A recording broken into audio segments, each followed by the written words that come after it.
Hallelujah, hallelujah. इस दोपहर के समय हम लोग, इस शाम के समय हम लोग एक बहुत ही महत्वपूर्ण विषय पर मनन चिंतन करने जा रहे हैं। शुरू में ही मैं दो घटनाएं आपके सामने रखूंगा। कुछ महीनों पहले आश्रम में एक विशेष कार्यक्रम था। कार्यक्रम के बाद लोग जा रहे थे। अंत में कुछ लड़कियां जा रही थीं। लड़कियों का कतार खत्म होने के बाद अकेले एक लड़की जा रही थी। तो मैंने एक स्टाफ को बुलाया और पूछा कि ये कौन लड़की है भाई? तो उसने कहा, स्वामी जी ये लड़की नहीं, ये लड़का है। तो मैंने उसको बुलवाया, इधर आओ। ये कि सलवार पहन के रखे हो? लड़का था लेकिन सलवार पहन के रखा था। जाओ और पैंट पहन के आ जाओ। पैंट पहन लिया। और लड़कियां जो पहनती हैं ना ऊपर का, क्या बोलते हैं उसको, हाँ वो पहनी थी, पहना था। मैंने किसको हटाओ, अगर गमछा है तो वो पहनो। बाल लंबा सा रखा था, लड़कियों की तरह चल रहा था। मैंने कहा अगली बार मैं चाहता हूं कि तुम्हारा बाल छोटा हो और तुम पैंट कमीज पहन के आओगे। तुम लड़का है कि लड़की है? लड़का हूं, तो लड़की की तरह रहना। Hallelujah, hallelujah. Identity crisis, identity की समस्या। कुछ महीनों पहले नागपुर से फोन कॉल आया शाम के समय। एक बहन जी रोती हुई बोल रही थी, स्वामी जी मेरे बेटे के लिए प्रार्थना कीजिए। तो मैंने पूछा क्या समस्या है? 18 साल का मेरा लड़का, उसको कुछ हिजड़े उठा के ले गए हैं। 18 साल के लड़के को कौन उठा के ले गए? पुलिस की सहायता से लड़का तो वापस मिल गया, लेकिन लड़का बोलते जा रहा है मैं उनके ही साथ रहूंगा। आइडेंटिटी क्राइसिस है ना। हालेलुया। मैंने ये दो एग्जाम्पल आपके सामने रखा ये बताने के लिए कि आज हमारे अंदर कितनी बड़ी आइडेंटिटी क्राइसिस है। अपनी सही पहचान हमें नहीं है। पढ़ाई करने के बाद, इंजीनियरिंग की पढ़ाई खत्म करने के बाद मैं इंजीनियर बन जाता हूं। कोई मुझसे पूछता है कि आप कौन हैं, तो मैं कौन हूं? इंजीनियर। मेरी आइडेंटिटी क्या है? इंजीनियर। डॉक्टरी की पढ़ाई करने के बाद मैं डॉक्टर बन जाता हूं, तो उसके बाद मुझसे पूछा जा रहा है आप कौन हैं? डॉक्टर। एमए बीएड या बीए बीएड करने के बाद मुझे टीचर की नौकरी मिल जाती है, तो मुझसे पूछा जाता है कि आप कौन हैं? टीचर। देखिए, इसी तरह हमारी आइडेंटिटी बदलती जाती है और उसको हम अपनी आइडेंटिटी मानते हैं। एक्टिंग की कला सीखने के बाद हम एक्टर बन जाते हैं, तो मैं एक्टर बन गया। प्रभु की कृपा से मेरी शादी हो गई, तो मैं पति बन गया या पत्नी बन गई। बदलती आइडेंटिटी। क्या यही हमारी पहचान है? मेरे बहुत सारे फ्रेंड्स मिले, विशेष करके आजकल जो किसमें फ्रेंड्स हैं, फेसबुक में फ्रेंड्स मिल गए, तो मैं हीरो हूं।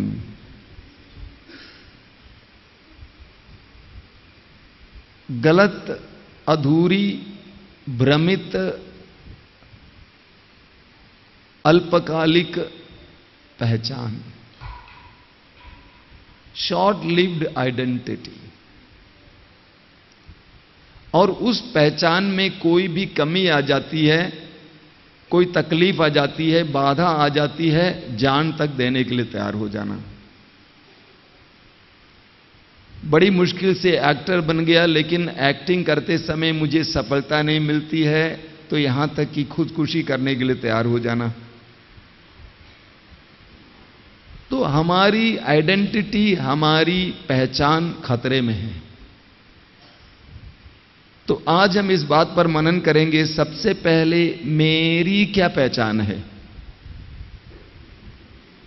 सुसमाचार में हम पढ़ते हैं कि जब प्रभु यीशु 12 साल की उम्र के थे, लूका अध्याय 2 में पढ़ेंगे, तो प्रभु यीशु 12 साल की उम्र के थे, और उनको मंदिर ले जाया गया त्योहार के लिए, और प्रभु यीशु मंदिर में खो गए। मरियम ने सोचा यूसुफ के साथ है, क्योंकि 12 साल का बच्चा नहीं होता है, लड़का होता है, बड़ा होता है, समझदार होता है, रास्ता भी जानता होगा।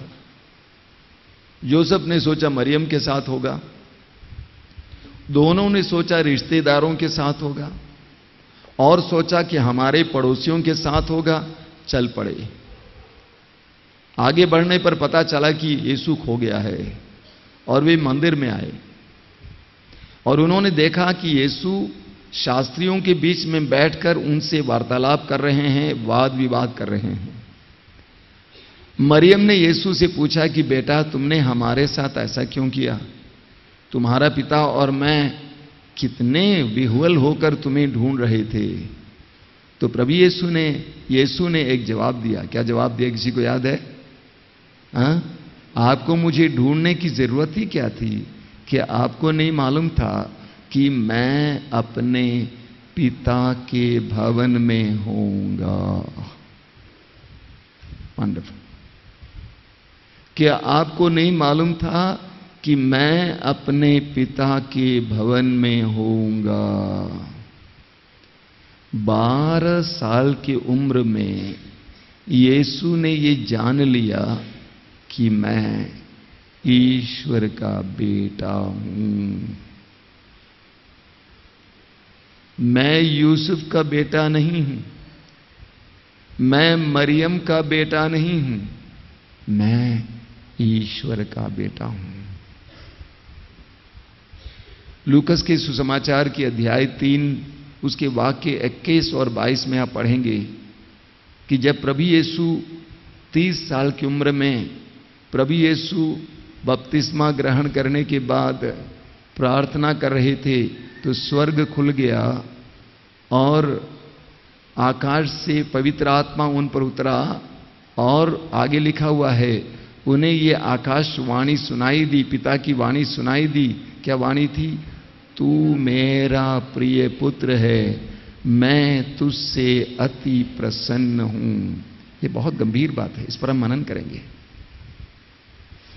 जब प्रभु यीशु प्रार्थना कर रहे थे, प्रभु यीशु को इस बात का प्रकाश ना मिला कि तू मेरा प्रिय पुत्र है। सबसे पहली बात यह है कि तू यूसुफ या मरियम का बेटा नहीं, बल्कि मेरा प्रिय पुत्र है। प्रभु यीशु को यह आइडेंटिटी प्राप्त हुई, ये पहचान प्राप्त हुई कि मैं ईश्वर का बेटा हूं। कान खोलकर सुनना, प्रभु यीशु उसी चेतना में आगे बढ़ते गए।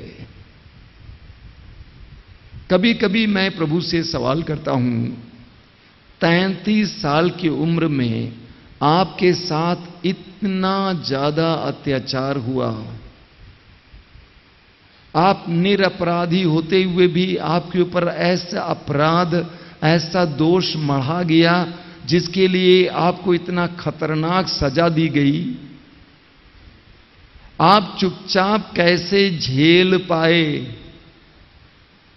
और मुझे जवाब में मिलता है, यही जवाब में मिलता है कि हर बार यीशु की प्रार्थना में यीशु को यही ज्ञान और अनुभव मिलता था कि तू मेरा प्रिय पुत्र है। मेरा पक्का विश्वास है, जब प्रभु यीशु को इतनी कठिन क्रूर यातनाएं सहनी पड़ी, उन सारे समय प्रभु यीशु को वही आवाज सुनाई देती थी, तू मेरा प्रिय पुत्र है। यीशु डरना नहीं, घबराना नहीं, टूटना नहीं, तू मेरा प्रिय पुत्र है। जिस तरह आप लोग कभी कभी कान में ईयरफोन लगाकर मोबाइल में बात करते हुए चलते हैं, बाहर की दुनिया की कुछ भी आपको सुनाई नहीं देते, लेकिन मोबाइल में जो आता है वही सुनाई देता है। उसी तरह मैं सोचता हूं, यीशु के हर बार की प्रार्थना के दौरान यही आवाज उनको मिलती थी, तू मेरा प्रिय पुत्र है, तू मेरा प्रिय पुत्र है। जब उनको कठिन परिस्थितियों से गुजरना पड़ा, दुख से होकर गुजरना पड़ा, उस समय भी उनके कान में यही बात गूंज रही थी, तू मेरा प्रिय पुत्र है, तू मेरा प्रिय पुत्र है, तू मेरा प्रिय पुत्र है। इतना ही नहीं, मैं आपको एक छोटा सा उदाहरण देता हूं। मान लीजिए कक्षा 3 का, क्लास 3 का एक छोटा सा बच्चा है। क्लास 3 का छोटा सा बच्चा है, उसका पिता, उसका पापा आर्मी में है। टीचर पूछती है क्या नाम है तेरा, नाम बोलता है। उसके बाद टीचर पूछती है तेरा बाप क्या करता है, पिता क्या करता है, पापा क्या करता है। बोलता है मेरा पापा आर्मी में है। लेकिन अगले दिन सुबह उसका एक अंकल आता है और उस बच्चे को समझाता है, तुझे मालूम तेरा पापा आर्मी में कैप्टन है। कैप्टन बहुत बड़ा पद होता है, उसके अधीन बहुत सारे सैनिक होते हैं, कैप्टन। आप मुझे बताइए, जिस समय वो बच्चा ये सुनेगा कि मेरा पापा आर्मी में कैप्टन है, उस बच्चे को क्या होगा? उस बच्चे में क्या होगा? क्या होगा? घमंड शब्द इस्तेमाल किया गया, और कोई शब्द? हाँ, गर्व है ना, खुशी होगी, गर्व होगा। और आप जानते हैं जिस क्षण में उस बच्चे को इस बात का एहसास होता है कि मेरा पिता कैप्टन आर्मी में, उस समय उसका व्यक्तित्व बढ़ता है। In a moments time his self image will grow. अगले पल में कोई से पूछता है तेरा क्या नाम है, तेरे पापा क्या करता है? मेरा पापा आर्मी में कैप्टन है। कैप्टन, देखा आपने?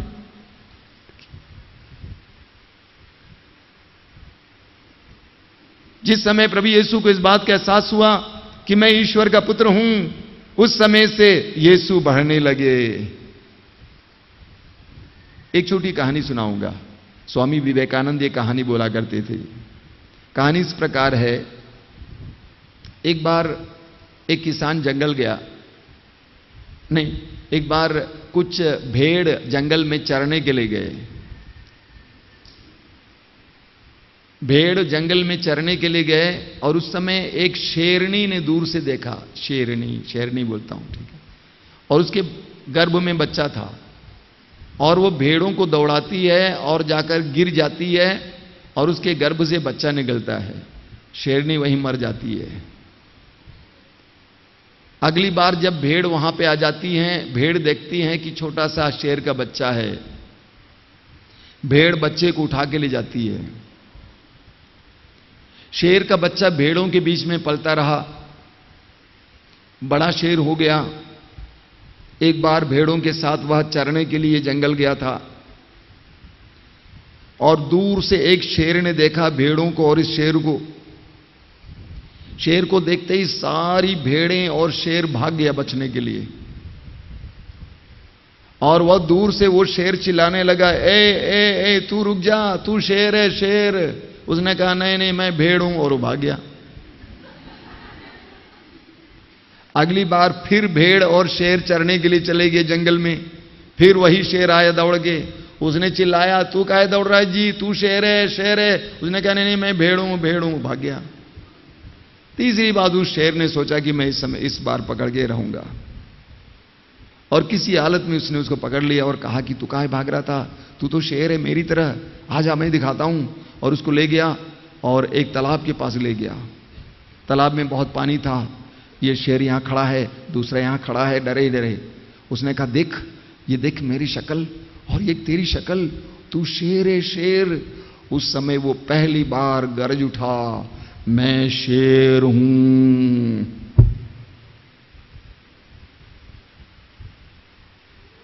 जिस समय आपको इस बात का एहसास होगा कि मेरी असली पहचान यह है कि मैं ईश्वर का बेटा हूं, ईश्वर की बेटी हूं, आपका व्यक्तित्व बदल जाएगा। Your personality will change. आपकी जीवन की फिलॉसफी बदल जाएगी, आपकी पर्सनालिटी बदल जाएगी। तब आपको पता चलेगा मैं केवल इंजीनियर नहीं हूं, वो तो प्रोफेशनल आइडेंटिटी है। मैं डॉक्टर नहीं हूं, डॉक्टर तो प्रोफेशनल आइडेंटिटी है। मैं मात्र एक पति नहीं हूं, क्योंकि पति तो एक रिलेशनल आइडेंटिटी है। मैं उससे बढ़कर हूं, मैं डॉक्टर से बढ़कर, इंजीनियर से बढ़कर, टीचर से बढ़कर, मेरी आइडेंटिटी इन सारी आइडेंटिटी से बढ़कर है। I am a child of God. सच कहता हूं मेरे प्रिय छोटे भाई, मेरी बहन, जिस समय आपको इस बात का एहसास होगा कि मैं ईश्वर की संतान हूं, सब कुछ बदल जाएगा। आप टूटेंगे नहीं, आप निराश नहीं होंगे, आपकी दुनिया बहुत बड़ी हो जाएगी, आसमान ऊंचा हो जाएगा। आज मैं देखता हूं कि बहुत सारे लोगों का आसमान बहुत नीचे आ गया है, बहुत नीचे। और आप जानते हैं, आप अपनी आइडेंटिटी किस चीज से देखते हैं? अपने मां बाप से।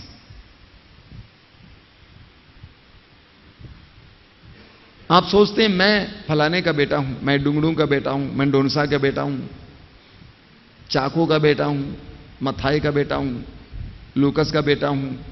जितना बड़ा लूकस उतना बड़ा मैं, जितना बड़ा डुंगडुंग उतना बड़ा मैं, जितना बड़ा मेंडोनसा उतना बड़ा मैं। अगर मेरा बाप मेंडोनसा पहले चपरासी था, अब कलेक्टर बन जाएगा, तो मेरी पर्सनालिटी बदल जाएगी। तो हमारी आज तक की आइडेंटिटी और पर्सनालिटी बहुत छोटी है। हमने अपने आप को इतना छोटा बना दिया है, जबकि हमारी असली आइडेंटिटी बहुत ऊंची है। यू आर ग्रेट, आप साधारण नहीं हैं। इसलिए आप पढ़ेंगे इस्यास नबी अध्याय 43 वाक्य 4, क्या लिखा हुआ है? इस्यास अध्याय 43 वाक्य 4 में आपको भूलना नहीं चाहिए। क्या लिखा हुआ है? तुम मेरी दृष्टि में मूल्यवान हो और महत्व रखते हो। दाहिना तो उठाइए, प्रभु के इस वचन को दोहराइए मेरे भाइयों बहनों। प्रभु कहते हैं, तुम मेरी दृष्टि में मूल्यवान हो और महत्व रखते हो। तुम मेरी दृष्टि में मूल्यवान हो और महत्व रखते हो। तुम मेरी दृष्टि में मूल्यवान हो और महत्व रखते हो। आदमी जी कीजिए, हो सकता है तुम्हारे कोई दोस्त नहीं है, हो सकता है तुम्हारे कोई फेसबुक फ्रेंड नहीं है, हो सकता है तुम्हारी मां बार बार तुमको सताती है ये बोल के, तू बेकार है, तू बेकार है, तू कमचोर है, तू कुछ नहीं कर सकती है। पड़ोस के देखो, उस लड़की को देखो। हो सकता है कि आपका पापा आपको बार बार सताता है कहकर, तुझसे कोई फायदा नहीं, मैंने सोचा था बुढ़ापे की लाठी होगा तू, लेकिन तू तो बेकार निकला, बदमाश निकला, बदतमीज निकला। देख पड़ोस के लड़के को देख, इंजीनियर हो गया है, आईएएस कर रहा है, तुझसे क्या होगा? प्रभु कहते हैं, दुनिया की दृष्टि में तुम बेकार हो सकते हो, लेकिन मेरी दृष्टि में मूल्यवान हो। तुम मेरी दृष्टि में मूल्यवान हो। I wish that all of you get this identity.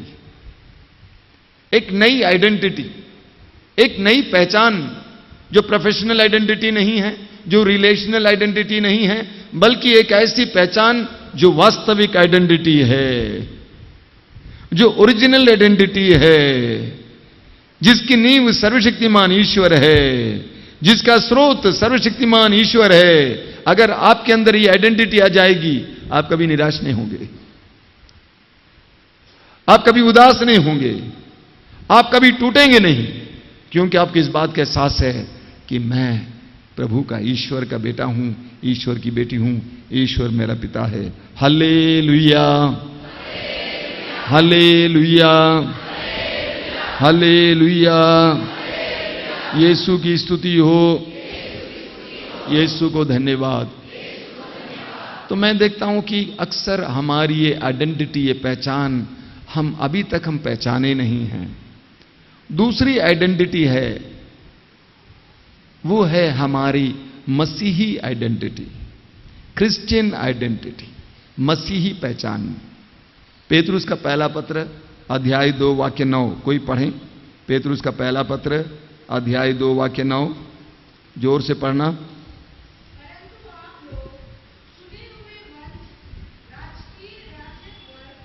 हाँ, मेरे पीछे दोहराइए।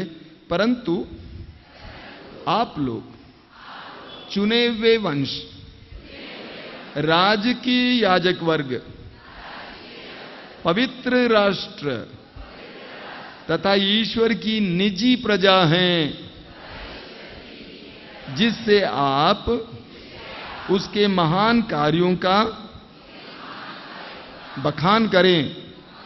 दाहिना हाथ ऊपर उठाइए और इस वचन को दोहराइए, मेरे पीछे दोहराएंगे। हम लोग चुने हुए वंश हैं। हल्लेलुया। हम लोग चुने हुए वंश हैं, राजकीय याजक वर्ग हैं। कैसा याजक वर्ग? हल्लेलुया। पवित्र राष्ट्र हैं। कैसा राष्ट्र? तथा ईश्वर की निजी प्रजा हैं। क्या है? हल्लेलुया। इसको भूलना नहीं, मेरे पीछे दोहराइए। हम लोग चुने हुए वंश। कैसा वंश? राजकीय याजक वर्ग। कैसा वर्ग? पवित्र राष्ट्र। कैसा राष्ट्र? तथा ईश्वर की निजी प्रजा हैं। तथा ईश्वर की निजी प्रजा हैं। Hallelujah, hallelujah, hallelujah. सुनिए, हम लोग आम आदमी नहीं हैं। हम पवित्र राष्ट्र हैं, ईश्वर की निजी प्रजा हैं। निजी, ओन। हम ईश्वर की निजी प्रजा हैं, पवित्र राष्ट्र हैं, चुने हुए वंश हैं, राजकीय याजक वर्ग हैं। I want to tell you, you are not common. आप स्पेशल हैं। You are special. आपको इस बात का एहसास होना चाहिए। You must be proud of this identity. Yeshu को जानने के कारण, यीशु को पहचानने के कारण, यीशु के शिष्य होने के कारण, यीशु को अंगीकार करने के कारण आप विशेष बन गए हैं। ईश्वर की निजी प्रजा, god's own people. Hallelujah, hallelujah. हमारे यहां क्रिसमस मनाया जाता है। मैं बनारस से आ रहा हूं, आप जानते हैं बनारस से।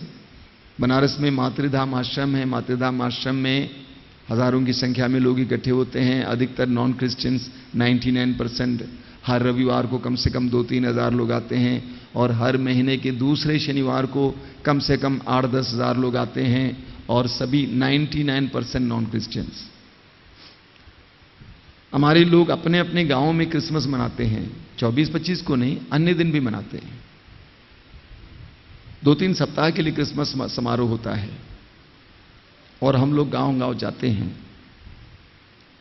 गांव में विधिवत समारोह होता है, तंबू लगाया जाता है, माला, डेकोरेशंस, लाउड स्पीकर, वीडियोग्राफी सब होता है। खाना। एक जगह समाप्त होने के बाद मैं आश्रम की ओर आ रहा था, गाड़ी में बैठ गया। तब तक एक भाई ने आकर मुझसे कहा, स्वामी जी ऐसा कीजिए, मेरा घर रास्ते में पड़ता है, बस आप घर के अंदर घुसिएगा, 2 मिनट प्रार्थना कीजिए, चले जाइए। उसकी गुजारिश को सुनकर मैं गया उसके घर, 2 मिनट प्रार्थना किया। उसके बाद बाहर निकल रहा था, गाड़ी में बैठ रहा था। उसका नाम धर्मेंद्र था, पढ़ा लिखा है, शादीशुदा है, जवान है। मैंने धर्मेंद्र से कहा, धर्मेंद्र, यीशु को जानना कितने बड़े सौभाग्य की बात है ना?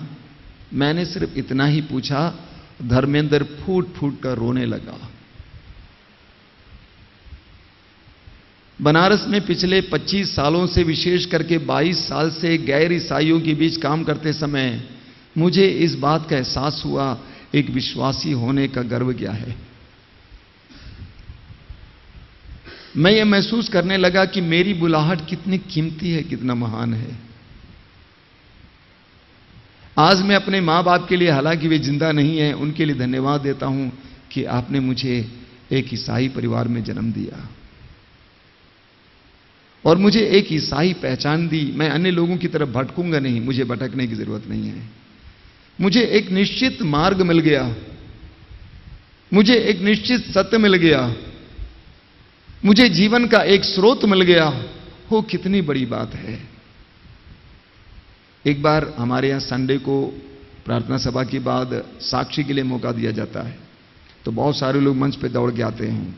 कंट्रोल करने के लिए हमने बैरिकेड्स बनाया है।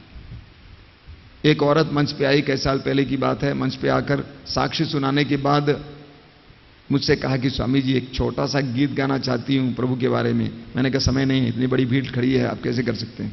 वो बोलती जा रही थी, छोटा सा स्वामी जी, छोटा सा, एक लाइन स्वामी जी। मैंने कहा ठीक है, जल्दी गा के चले जाओ। और उसने भोजपुरी में, हमारे यहां की ठेठ भाषा है भोजपुरी, भोजपुरी फिल्में होती हैं, भोजपुरी गीत होते हैं, तो भोजपुरी में उसने गीत गाया। उसका अर्थ कुछ इस प्रकार है, जैसन भगवान खोजत रहली वैसन भगवान मिल गए। जिस तरह का ईश्वर मैं ढूंढ रही थी वह ईश्वर मुझे मिल गया। हमारा जन्म मसीही परिवार में होता है, बिना हमारे जाने ही हमें बपतिस्मा दिया जाता है, तो हमें अपने मसीही विश्वास और मसीही बुलाहट पर शायद ही गर्व होगा, शायद ही उसकी गरिमा हम जानते होंगे। लेकिन जो लोग नए नए आए हैं वे उसकी गरिमा पहचानते हैं, उसकी गरिमा पहचानते हैं। हमारे बनारस शहर में एक बहुत बड़े व्यापारी हैं और वे पूरे उत्तर प्रदेश के उस इलाके में सिलाई मशीन के थोक विक्रेता हैं और रिटेल शॉप्स में 2 शोरूम है शहर के बीचों बीच। महेश गुप्ता आश्रम में आते हैं पिछले 7-8 साल से और उन्होंने यीशु को अपना प्रभु मान लिया। शहर के बीचों बीच उनके शोरूम में खुलेआम उन्होंने बहुत बड़ी सी तस्वीर रखी है प्रभु यीशु की। उनके घर पे चले जाएंगे, ड्राइंग रूम में, काफी धनी इंसान है, ड्राइंग रूम में जहां पर उनके पहले दूसरे गुरु हुआ करते थे वहां पर यीशु मसीह की तस्वीर रखी है। उन्होंने एक बार मुझसे कहा, वो पुराने जमाने 1980s के इंजीनियर हैं, उस समय इंजीनियरिंग किए, पढ़े लिखे आदमी हैं, बहुत पढ़े लिखे, काफी पढ़ते लिखते हैं। उन्होंने कहा स्वामी जी अगर आप मुझसे कहेंगे यीशु झूठा है तो मैं आप पर विश्वास नहीं करेंगे, मैं यीशु पर विश्वास करूंगा। अगर आप मुझसे कहेंगे कि यीशु झूठा है तो मैं आप पर विश्वास नहीं करूंगा, लेकिन यीशु पर विश्वास करूंगा। इतना कट्टर, यानी उनको इस बात का एहसास है कि हमने क्या पाया है। तो हमारी मसीही बुलाहट एक महान कृपा है, महान महान कृपा। लेकिन दुर्भाग्यवश आज मैं देखता हूं कि हमारी ये बुलाहट भी डगमगा रही है। हमारी इस पहचान में भी आइडेंटिटी क्राइसिस आ रही है। ये हमारी गलती नहीं, आपकी गलती नहीं है, आपका परिवेश ऐसा है। सबसे पहले हमारा परिवेश, कौन सा परिवेश है हमारे भारत में? बहुधर्मी परिवेश, समझते हैं? बहुधर्मी परिवेश, रिलीजियस प्लूरलिज्म, कई धर्मों के बीच रहते हैं। कॉलेज में आपके साथ पढ़ने वाले विभिन्न विभिन्न धर्म के लड़के लड़कियां हैं। ऐसे परिवेश में रहकर धीरे धीरे हमारी पहचान मिट जाती है। पिछले सप्ताह में आश्रम में एक प्रोग्राम था, आंतरिक चंगाई की साधना, उसमें भाग लेने के लिए कपल आया था, पति पत्नी जवान कपल। मैंने कहूंगा कहां से? उत्तर भारत में कहीं से। और दोनों अभी शादी हुए मुश्किल से 4 महीने हुए, लड़ाई शुरू हो गई है, तलाक की बात चल रही है। दोनों को मैंने बैठाया तो पति ने कहा देखिए स्वामी जी हमारी शादी ढंग से नहीं हुई, मतलब चर्च में नहीं हुई थी, नहीं फेरे की शादी हुई थी। फेरे की शादी मतलब पंडित जी ने कराया, पंडित जी ने कराया। आप क्रिश्चियन हैं, कैथोलिक हैं, अरे पंडित जी ने कैथोलिक की शादी करा दी। आप ये भी जानिए स्वामी जी, शादी से पहले 7 दिन तक इन्होंने इनके घर पे गणेश जी की तस्वीर रखी, उसकी पूजा भी करते थे। क्या आप क्रिश्चियन हैं? हाँ क्रिश्चियन हैं। ऐसा कैसे होता है? हमारे यहां इसी तरह होता है, इसी तरह शादी होती है। और हमारे भाई लोग कहते हैं ऐसा करना है क्योंकि समाज स्वीकार नहीं करेगा। बहुधर्मीय परिवेश में, विभिन्न धर्म के परिवेश में आकर हमने अपनी ही पहचान को गंवा दिया है। इसी केरल में एक जगह मैं गया हुआ था और एक लड़का जिसको मैं जानता हूं, कैथोलिक लड़का है, कॉलेज जा रहा था और सुबह सुबह हमारे यहाँ पे यहाँ के जो हिंदू लड़के हैं तिलक लगाते हैं, ऐसा पता ऐसा कुछ लगाते हैं, चंदन या कुछ लगाते हैं। तो सुबह मैंने देखा वो लड़का जा रहा था, उसने भी लगा के रखा था। मैंने कहा ये क्या है? नहीं, हम सोचे कि हम कॉलेज जा रहे हैं, अन्य लड़के लगाते हैं, मैंने भी लगा दिया। Hallelujah, hallelujah, hallelujah. विभिन्न प्रकार के धर्मों के बीच में रहकर धीरे धीरे हम अपनी आइडेंटिटी गंवा रहे हैं। अंतरजातीय शादियां बहुत ज्यादा हो रही हैं, अंतरधर्मीय शादियां। अभी मुश्किल से 2-3 सप्ताह पहले दोपहर के समय एक दंपति कमरे में आया है। दंपति नहीं बोलूंगा, शादी नहीं हुई है। एक जवान लड़का और लड़की। लड़की 32 साल की है, लड़का करीब 26-27 साल का है। कमरे में आए, बात करने लगे। मैंने कहूँगा कहाँ से, और बातचीत के दौरान मैंने पूछा कि आप क्या हैं? आप पति पत्नी हैं? नहीं। तो क्या हैं? बस हम लोग फ्रेंड्स हैं। अच्छा। तो मैंने कहा आप तो क्रिश्चियन होंगे? नहीं, मैं क्रिश्चियन हूँ। लड़की बोलती है मैं क्रिश्चियन हूँ, ये हिंदू हैं। अच्छा। तो मैंने पूछा आप क्या के लिए यहां पे आए हैं? हमको आशीर्वाद दीजिए बस। मैंने पूछा कौन सा आशीर्वाद दूं? कैसा आशीर्वाद? कि तुम्हारे बहुत सारे बच्चे हो जाएं? ये कौन सा आशीर्वाद दूं तुमको बताओ? आशीर्वाद दीजिए हम लोग सही सलामत जिंदगी में जी सके। मतलब मैंने पूछा कि आप शादी करना चाहते हैं? मैंने कहा हां। तो मैंने कहा ये कैसे हो सकता है? How is it possible? मैंने लड़की से पूछा कि तुम्हारी शादी हो जाएगी, तुम ससुराल चली जाओगी, ससुराल में मूर्ति पूजा होती है, तुम मूर्ति पूजा करोगी? प्रभु चाहे तो तुम्हें 1-2 बच्चे मिल जाएंगे, बच्चों का तुम कैसे परवरिश करोगी? सीरियस प्रॉब्लम्स, बड़ी बड़ी कठिनाइयां होती हैं। ऐसी शादियां सफल होती हुई मुझे शायद ही दिखाई देती हैं। शादी तो हो जाती शान से, उसके बाद क्या होता है ये बाद में लोग न जानेंगे। तो ऐसे बहुधर्मीय परिवेश में रहकर हमारी आइडेंटिटी धीरे धीरे धीरे खत्म हो रही है। प्रभु यीशु ने कहा कि तुम नमक हो, नमक का नमकीनपन खत्म होता जा रहा है। हालेलुया। आपने राजा सुलेमान के बारे में सुना है? राजा सुलेमान को प्रभु ने कैसे हटा दिया? आप पढ़ेंगे राजाओं का पहला ग्रंथ अध्याय 11 में, बहुत सुंदर है। राजाओं का पहला ग्रंथ अध्याय 11 में लिखा है, राजा सुलेमान कई विदेशी स्त्रियों को प्यार करता था, फिरौन की बेटी को तथा मोआबी, अमोनी, एदोमी स्त्रियों को, जो उन राष्ट्रों की थी जिनके विषय में प्रभु ने इस्राएलियों को आदेश दिया था कि तुम ना तो उनसे विवाह करोगे और ना अपनी पुत्री को उनके पुत्र को दोगे, क्योंकि वे अवश्य तुमसे अपने देवताओं से पूजा करवाएंगे। फिर भी सुलेमान ऐसी स्त्रियों को प्यार करता था। उसके यहां 700 राज्य परिवार की पत्नियां और 300 उपपत्नियां थी। इसकी उन पत्नियों ने उसको बहकाया। जब सुलेमान बूढ़ा हो गया तो उसकी पत्नियों ने उससे अन्य देवताओं की उपासना करवाई। वह अपने पिता दाऊद की तरह प्रभु के प्रति प्रति पूर्ण रूप से ईमानदार नहीं रहा। आगे लिखा हुआ 9 में, इसलिए प्रभु सुलेमान पर क्रुद्ध हुआ, क्योंकि इस्राएल के प्रभु ईश्वर के प्रति ईमानदार नहीं रहा। ईश्वर सुलेमान को 2 बार दिखाई दिया। आगे वचन में लिखा हुआ है 11 में, प्रभु ने सुलेमान से कहा, तुमने ये काम किया, तुमने मेरे विधान और मेरे दिए आदेशों का पालन नहीं किया, इसलिए मैं तुमसे राज्य छीनकर तुम्हारे सेवक को दे दूंगा। Hallelujah, hallelujah, hallelujah. यीशु की स्तुति हो, यीशु को धन्यवाद, यीशु की आराधना हो। हालेलुया। मत्ती का सुसमाचार उसके अध्याय 10 वाक्य 32 और 33। मत्ती का सुसमाचार अध्याय 10 वाक्य 32 और 33। हालेलुया। वहां पे क्या लिखा हुआ है?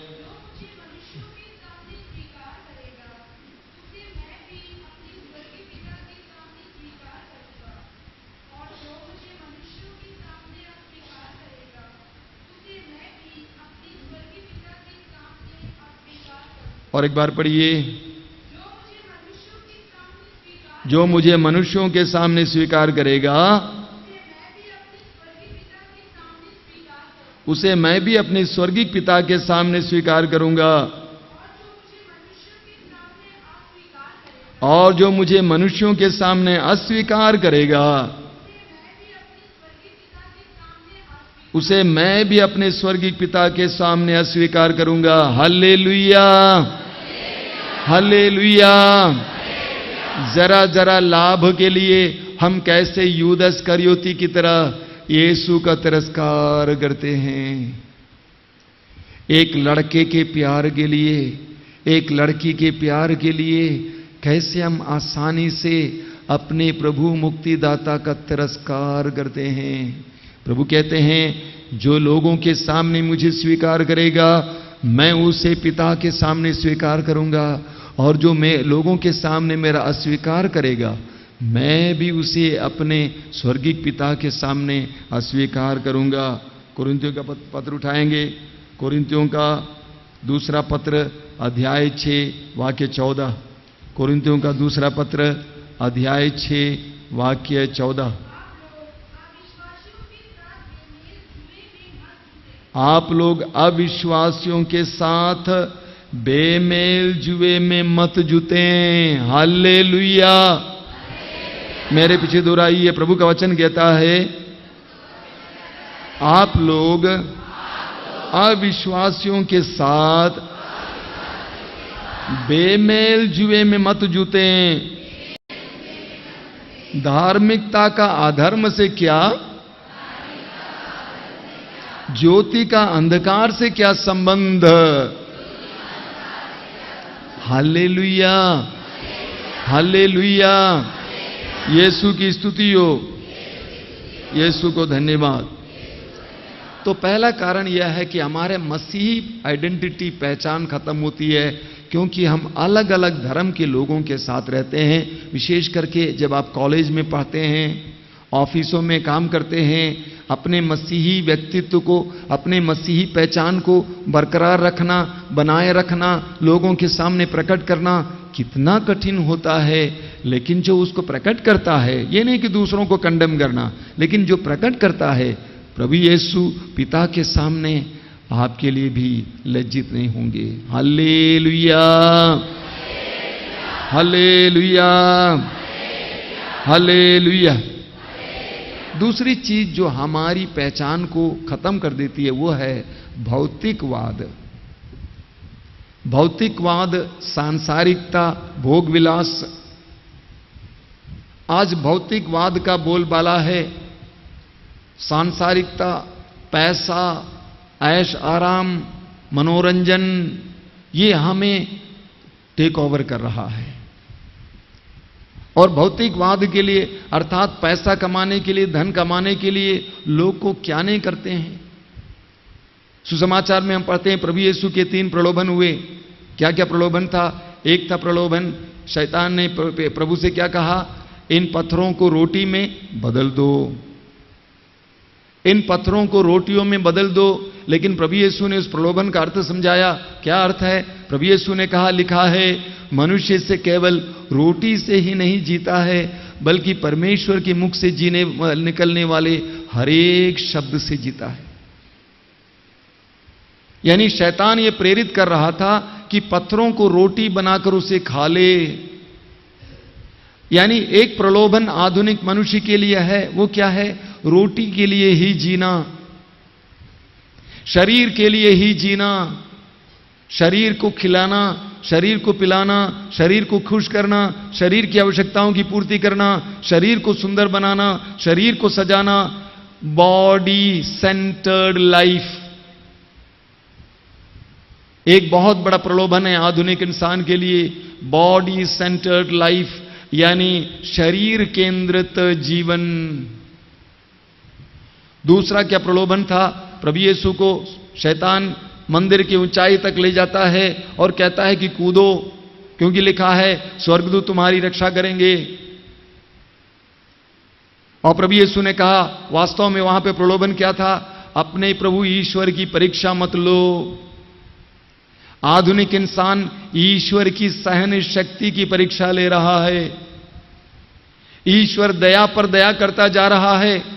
एक एक्सीडेंट से बचाता है, दूसरे से बचाता है, तीसरे से बचाता है, एक समस्या से बाहर लाता है, लेकिन वह ईश्वर की परीक्षा लेते जाता है।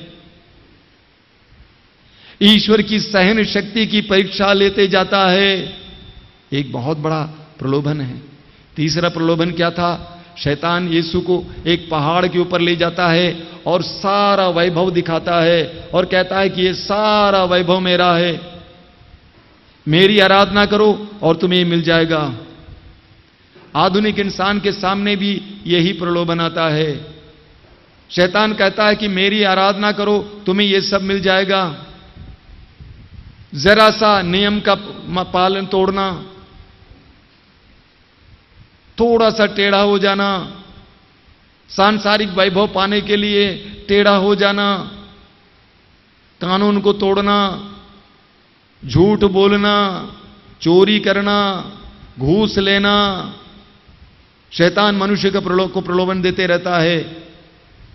तो आधुनिक इंसान का एक बहुत बड़ा प्रलोभन वैभव है, सांसारिक वैभव है, materialism. Hallelujah, hallelujah, hallelujah, hallelujah. यूहन्ना का सुसमाचार अध्याय 17 उसके वाक्य 15 और 16 में कोई पढ़िए। यूहन्ना का सुसमाचार अध्याय 17 वाक्य 15 और 16 में प्रभु यीशु आप और मेरे लिए प्रार्थना करते हैं। कान खोलकर सुनना। यूहन्ना का हाँ, प्रभु यीशु हमारे लिए प्रार्थना करते हैं, पिता मैं ये नहीं कहता कि तू उन्हें संसार से उठा ले, पर यह कि तू उन्हें बुराई से बचा।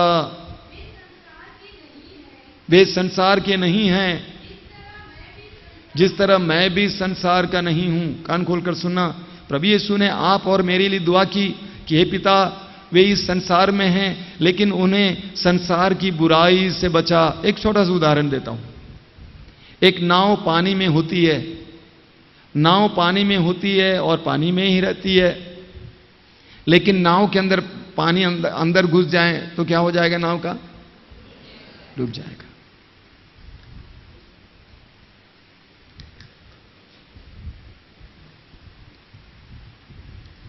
नाव पानी में रहती है, लेकिन अगर पानी नाव के अंदर घुस जाए तो नाव डूब जाएगी। एक ईसाई संसार में रहता है, लेकिन अगर संसार उसके अंदर घुस जाएगा वो डूब जाएगा।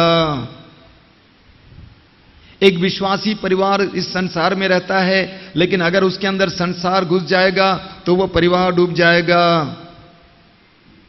मत्ती के सुसमाचार के अध्याय 6 वाक्य 24। मत्ती के सुसमाचार अध्याय 6 वाक्य 24 जरा पढ़ें। जिसको भी कोई भी दो स्वामियों की सेवा नहीं कर सकता, वह तो या तो एक से बैर और दूसरे से प्रेम करेगा, या एक का आदर या दूसरे का तिरस्कार करेगा। तुम ईश्वर और धन दोनों की सेवा नहीं कर सकते। हल्लेलुया, मुंह खोलकर बोलिए हल्लेलुया। प्रभु यीशु क्या कहते हैं? तुम ईश्वर और धन दोनों की सेवा। तो क्या आप सोचते हैं कि स्वामी जी क्या मैं धन के विरुद्ध हूं? बिल्कुल नहीं। धन को हमारा मालिक नहीं बनना चाहिए, बल्कि हमें धन का मालिक बनना चाहिए। यानी हम धन के टट्टू नहीं बनेंगे। धन जैसे कहेगा वैसे हम नहीं करेंगे, जैसे हम कहेंगे वैसे धन कहेगा। हल्लेलुया। प्रभु यीशु कहते हैं, बोलिए, प्रभु यीशु कहते हैं तुम धन और ईश्वर दोनों की सेवा नहीं कर सकोगे। Hallelujah, hallelujah. याकूब का पत्र अध्याय 4 वाक्य 4 पढ़िए। याकूब का पत्र अध्याय 4 वाक्य 4। याकूब का पत्र अध्याय 4 वाक्य 4। कपटी और बेईमान लोगों, क्या आप ये नहीं जानते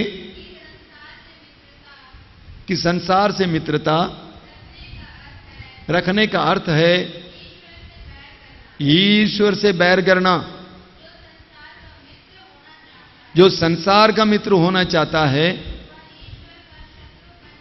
वह ईश्वर का शत्रु बन जाता है। और एक बार पढ़िए उसको पूरा। कपटी और बेईमान लोगों, क्या आप यह नहीं जानते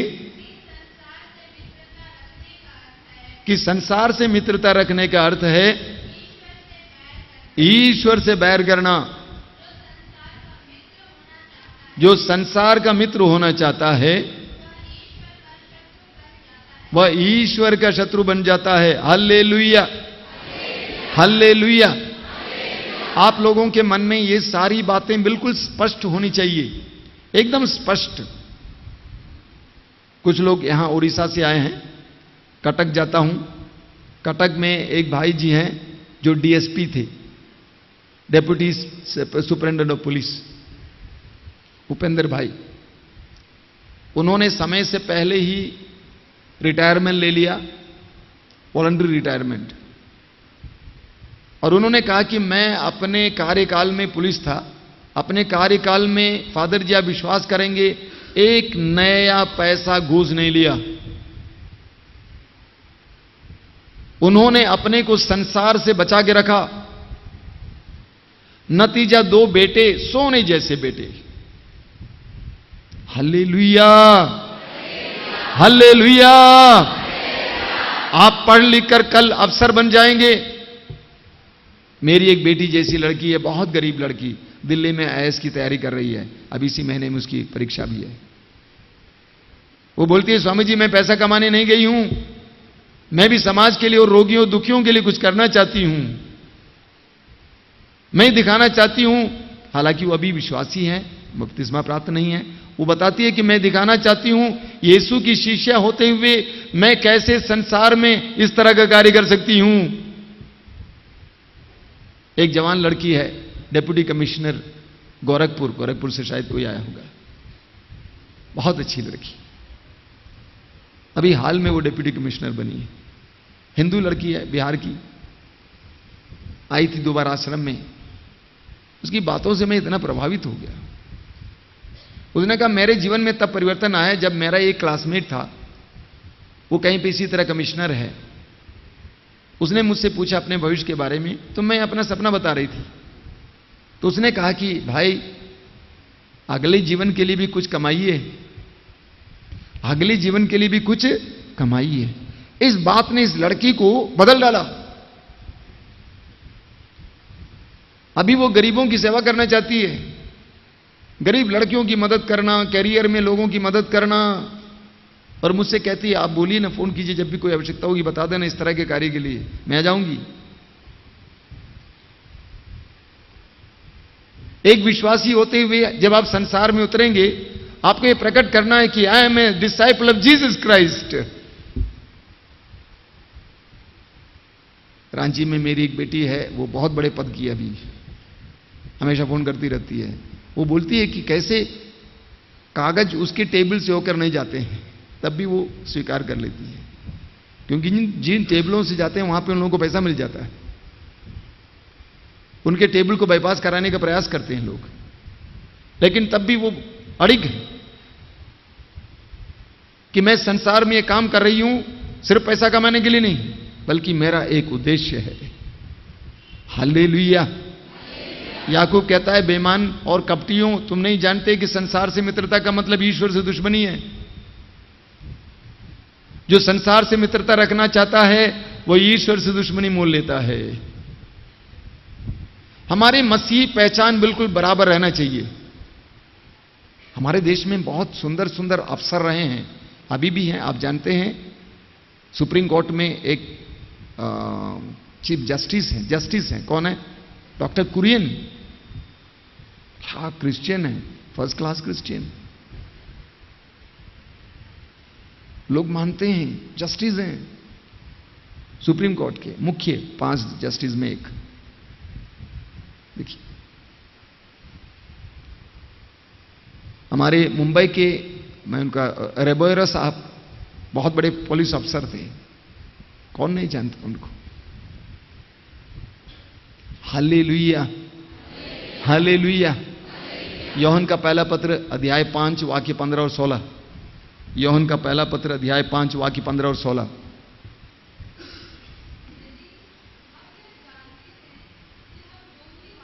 पहला यूहन्ना का पहला पत्र अध्याय 2 वाक्य 15 और 16।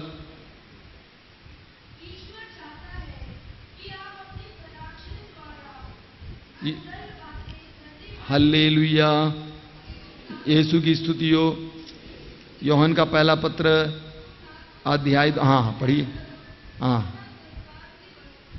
हाँ, तुम ना तो संसार से प्यार करो और ना संसार की वस्तुओं से। हालेलुया। और एक बार पढ़ना बेटे, मेरे पीछे दोहराइए। Hallelujah, hallelujah, hallelujah, hallelujah. Yeshu की स्तुति हो। मेरे पीछे दोहराइए। प्रभु का वचन कहता है, आप लोग भुनभुनाए और बहस किए बिना अपने सब कर्तव्य पूरा करें, जिससे आप निष्कपट और निर्दोष बने रहें और इस कुटिल एवं पथभ्रष्ट पीढ़ी में और इस कुटिल और पथभ्रष्ट पीढ़ी में ईश्वर की सच्ची संतान बनकर आकाश के तारों की तरह चमकें। Hallelujah, hallelujah, hallelujah. मेरे पीछे दोहराएंगे, हम निष्कपट और निर्दोष बने रहें और इस कुटिल एवं पथभ्रष्ट पीढ़ी में ईश्वर की सच्ची संतान बनकर, ईश्वर की सच्ची संतान बनकर आकाश के तारों की तरह चमकें। Hallelujah, hallelujah. आकाश के तारों की तरह चमकें। Hallelujah, hallelujah. कुरिन्थियों का दूसरा पत्र अध्याय 2 वाक्य 15। कुरिन्थियों का दूसरा पत्र अध्याय 2 वाक्य 15 में क्या लिखा है? क्योंकि लोग चाहे मुक्ति प्राप्त करें या विनष्ट हो जाएं, हम उनके बीच ईश्वर की मसीह की सुगंध है। मेरे पीछे दोहराइए। हालेलुया। यीशु की स्तुति हो। यीशु को धन्यवाद। लोग चाहें मुक्ति प्राप्त करें या विनष्ट हो जाएं, हम उनके बीच ईश्वर के लिए मसीह की सुगंध हैं। तो हम उनके बीच क्या हैं? हम उनके बीच क्या हैं? कॉलेज में हो, दफ्तर में हो, जहां कहीं भी हो, हम मसीह की सुगंध हैं। Hallelujah, hallelujah. यीशु की स्तुति हो। यीशु को धन्यवाद। दोनों हाथों को खुला रखिए और अपनी आंखें बंद रखेंगे। इस समय मौन होकर अपने आप को देखने का प्रयास करेंगे। प्रभु ने हमें चुना है, हमें नियुक्त किया है, हमको प्रभु ने इस संसार में भेजा है। प्रभु यीशु ने कहा, संसार के कोने कोने में जाकर सारी सृष्टि को सुसमाचार सुनाओ। हमें मसीह की सुगंध के रूप में इस संसार में भेजा है। हमें तारों की तरह चमकना है। हम जानते हैं हमारे चारों ओर पथभ्रष्ट लोग हैं, ईमानदारी नहीं है, बेईमानी है। इसके बावजूद हमें प्रभु ने चुना है, क्योंकि हम चुने हुए वंश हैं, हम पवित्र राष्ट्र हैं, हम विशेष हैं। प्रभु ने चुना है ताकि वहां पर तारों की तरह चमके, ईश्वर की संतान होते हुए। धन्यवाद दीजिए इस महान पहचान के लिए। प्रभु यीशु के द्वारा ईश्वर ने हमें चुना है, प्रभु यीशु के द्वारा ईश्वर ने हमें नियुक्त किया है। हम जिस कॉलेज में हैं, जिस स्कूल में हैं, जिस दफ्तर में हैं, वहां पर हमें तारों की तरह चमकना है। वहां पे हमें मसीह की सुगंध बननी है। हम दूसरों से अलग हैं, हमारी एक अलग पहचान है। हम ईश्वर की निजी प्रजा हैं, हम मामूली नहीं हैं। प्रभु यीशु हमें ऐसी पहचान को बनाए रखने की कृपा दीजिए। हे प्यारे यीशु, संसार में आकर तूने उस युवावस्था में संसार के ना होकर संसार के लिए स्वर्ग के प्रतीक बने, स्वर्ग की ओर से वचन सुनाए। हे प्रभु यीशु, हम पर दया कर, हमें भी अपने आइडेंटिटी को, अपनी पहचान को बनाए रखने की कृपा दीजिए। हे प्रभु यीशु, आज तक हम अपनी पहचान को नहीं पाए थे, हम अपने आप को तुच्छ समझते थे। आज हम समझ गए हैं हमारी एक पहचान है। सबसे पहले हम मनुष्य हैं, हम ईश्वर की संतान हैं। मैं मामूली नहीं हूं, मैं ईश्वर की संतान हूं, ईश्वर का प्रतिरूप हूं। मैं महान हूं, मैं तुच्छ नहीं हूं। तूने कहा है मेरी दृष्टि में तुम मूल्यवान हो, मैं महत्व रखता हूं, मैं मूल्यवान हूं। धन्यवाद यीशु, तेरी महिमा हो, तेरी आराधना हो। अपने आप को समर्पित कीजिए। धन्यवाद दीजिए अपनी बुलाहट के लिए, धन्यवाद दीजिए अपनी मसीही बुलाहट के लिए। धन्यवाद दीजिए कि ईश्वर ने आपको अपना चुना हुआ बनाया है। ईश्वर की दृष्टि में आप मूल्यवान हैं, आपकी एक महान पहचान है। आप ईश्वर की संतान हैं, आप मामूली नहीं हैं। ये आपका शरीर मामूली नहीं है, आपका ये जीवन मामूली नहीं है। आप महान हैं ईश्वर की दृष्टि में। आइए उसके लिए धन्यवाद दें। स्वतंत्र होकर प्रभु को धन्यवाद देते जाइए। कुछ लंबी देर तक धन्यवाद देते जाएंगे। हल्लुया हल्लुया हल्लुया हल्लुया हल्लुया हल्लुया हल्लुया हल्लुया हल्लुया। धन्यवाद धन्यवाद धन्यवाद धन्यवाद धन्यवाद धन्यवाद धन्यवाद। Hallelujah hallelujah hallelujah hallelujah hallelujah hallelujah hallelujah. हमें अपनी पहचान को पहचानने की कृपा दीजिए, हमें अपनी आइडेंटिटी को बनाए रखने की कृपा दीजिए, हमें मजबूत कीजिए, हमारे विश्वास को दृढ़ कीजिए, हमें अपनी महानता को जानने की कृपा दीजिए। हम मामूली नहीं हैं, हमारे एक महान पहचान है। Hallelujah hallelujah hallelujah hallelujah hallelujah hallelujah hallelujah hallelujah hallelujah hallelujah hallelujah hallelujah hallelujah hallelujah hallelujah. कितने अनोखे प्यार से तूने मुझे बनाया है। कितने अनोखे प्यार से तूने मुझे बनाया है। कितने अनोखे प्यार से तूने मुझे सजाया है। कितने अनोखे प्यार से ने मुझे सजाया है।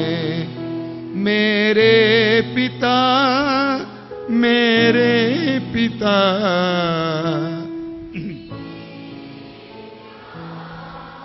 मेरे पिता कितने अनोखे प्यार से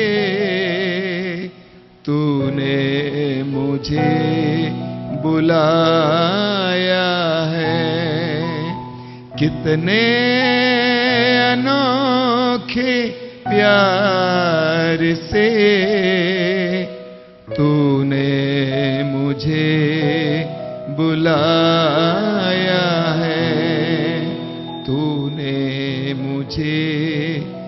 सजाया है, तूने मुझे बनाया है।